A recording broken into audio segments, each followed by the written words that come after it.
မြန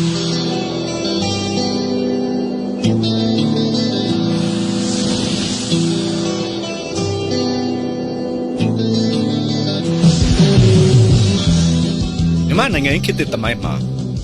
26နှစ်တာအုပ်စိုးခဲ့တဲ့တပါတီအာဏာရှင်စနစ်နဲ့တကားပိတ်ဆိုရှယ်လစ်စီးပွားရေးစနစ်ကြီးကိုအပြည့်တိုင်းညီကုန်းချုပ်စေခဲ့တဲ့ရှစ်လေးလုံး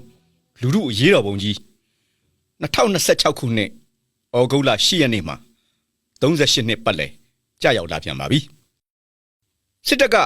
ပါတီစုံဒီမိုကရေစီစနစ်အရရွေးကောက်တင်မြှောက်ထားတဲ့အစိုးရကိုဖမ်းဆီးပြီးအာဏာသိမ်းယူခဲ့တဲ့1962ခုနှစ်ခရဲကစတင်ခဲ့တဲ့မြန်မာနီးမြန်မာဟန်ဆိုရှယ်လစ်စနစ်နဲ့တကားပိတ်စီးပွားရေးစနစ်ကြောင့်မြန်မာနိုင်ငံဟာတဖြည်းဖြည်းမွဲတီလာခဲ့ပြီး1989ခုနှစ်မှာတော့ကမ္ဘာအစင်းရဲဆုံးနိုင်ငံ LDC စရင်ဝင်ခဲ့ရပါတယ်။ဒါအပြင်ဆိုရှယ်လစ်အမည်ခံအစိုးရကငွေစက်ကူတွေကိုရော်ကြီးမပေးဘဲရုတ်တရက်တရားမဝင်ကြီးညာခဲ့တာကြောင့်ပြည်သူတွေရဲ့စုဆောင်းထားတဲ့ငွေကြေးတွေဟာစက်ကူပိုင်းတွေဖြစ်ခဲ့ရပြီးမကျေနပ်မှုတွေအထွတ်ထိပ်ရောက်ခဲ့ရပါတယ်1988ခုနှစ်မတ်လအတွင်းရန်ကုန်စက်မှုတက္ကသိုလ် RAD ကျောင်းသားကိုဖုံးမော်တည်ဆုံးခဲ့ရတဲ့အဖြစ်အပျက်နဲ့တရားနီအထီးကယုံနေအပြီးမှာတော့ပြည်သူတွေရဲ့ပြင်းထန်တဲ့ဖိအားကြောင့်26နှစ်တာအာဏာသိမ်းအုပ်ချုပ်ခဲ့တဲ့မြန်မာဆိုရှယ်လစ်လမ်းစဉ်ပါတီမဆလပါတီရဲ့ဥက္ကဋ္ဌအာဏာသိမ်းစစ်ကောင်းဆောင်ဦးနေဝင်းဟာ1988ခုနှစ်ဇူလိုင်လမှာ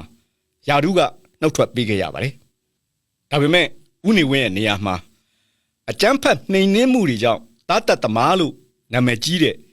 ဦးစိန်လွင်တက်လာခဲ့တာကြောင့်ပြည်သူတွေရဲ့ဒေါသဟာပုံမူပောက်ကွဲသွားခဲ့ရပါတယ်။တပိတ်မှောက်ចောင်းသားတွေရဲ့လှုပ်ဆောင်မှုကြောင့်1988ခုနှစ်ဩဂုတ်လ10ရက်နေ့ရှစ်လေးလုံးနေ့မှာတော့တနိုင်ငံလုံးအတိုင်းအတာနဲ့ပြည်သူတန်းပေါင်းများစွာဟာလမ်းမတွေပေါ်ထွက်ပြီးငြိမ်းချမ်းစွာဆန္ဒထုတ်ဖော်ခဲ့ကြပါလေ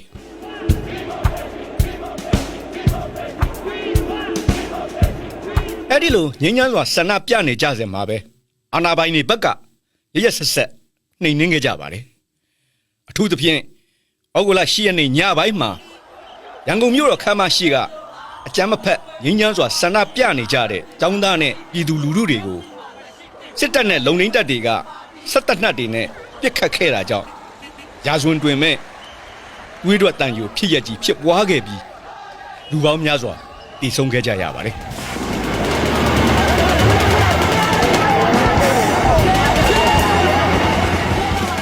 အဲဒီလိုရရဆက်ဆက်ပစ်ခတ်မှုတွေပြုလုပ်ခဲ့ပေမဲ့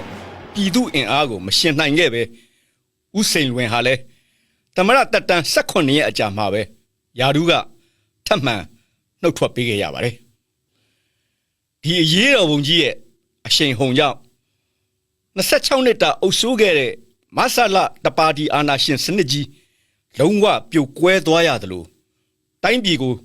ဆင်းရဲတဲ့နက်စေခဲ့တဲ့တကားပိတ်ဆိုရှယ်လစ်စီးပွားရေးစနစ်လည်းအပြီးတိုင်ရပ်ဆိုင်းလိုက်ရပါတယ်အရေးတော်ပုံအတွင်းဒေါန်ဆန်းစုကြည်အပါအဝင်ဒီမိုကရေစီခေါင်းဆောင်ပေါင်းများစွာပေါ်ထွက်လာခဲ့ပြီးနောက်ပိုင်းမှာပါတီစုံဒီမိုကရေစီစနစ်နဲ့ဈေးကွက်စီးပွားရေးစနစ်စီကူးပြောင်းမှုလမ်းစာပွင့်သွားခဲ့ပါတယ်။ဒါပေမဲ့စစ်တပ်ဟာနိုင်ငံရေးစီးပွားရေးအကူးပြောင်းတွေဆက်လုပ်ဖို့ညှင်းဆန်ပြီး2021ခုနှစ်မှာစစ်အာဏာထပ်သိမ်းတာကြောင့်ຫນွေဦးတော်လှန်ရေးလိုလက်နက်ကင်လူထုအုံကြွမှုနဲ့ဆက်ရင်ဆိုင်ရပါတယ်။ဒါပဲဖြစ်ဖြစ်အနှစ်ချုပ်ရရင်ရှစ်လေးလုံးအရေးတော်ပုံကြီးဟာမြို့တော်ခမ်းမရှိပြစ်ခတ်မှုအပါအဝင်အာဏာပိုင်တွေရဲ့အကြမ်းဖက်မှုတွေကိုရဲရဲရင့်ရင်ဆိုင်ပြီးတပါတီစနစ်ဆိုးကိုညီကုန်းချုပ်စေခဲ့တဲ့မြမသမိုင်းဝင်ပြည်သူအောင်ပွဲမှတ်တိုင်ကြီးတစ်ခုပဲဖြစ်ပါတော့တယ်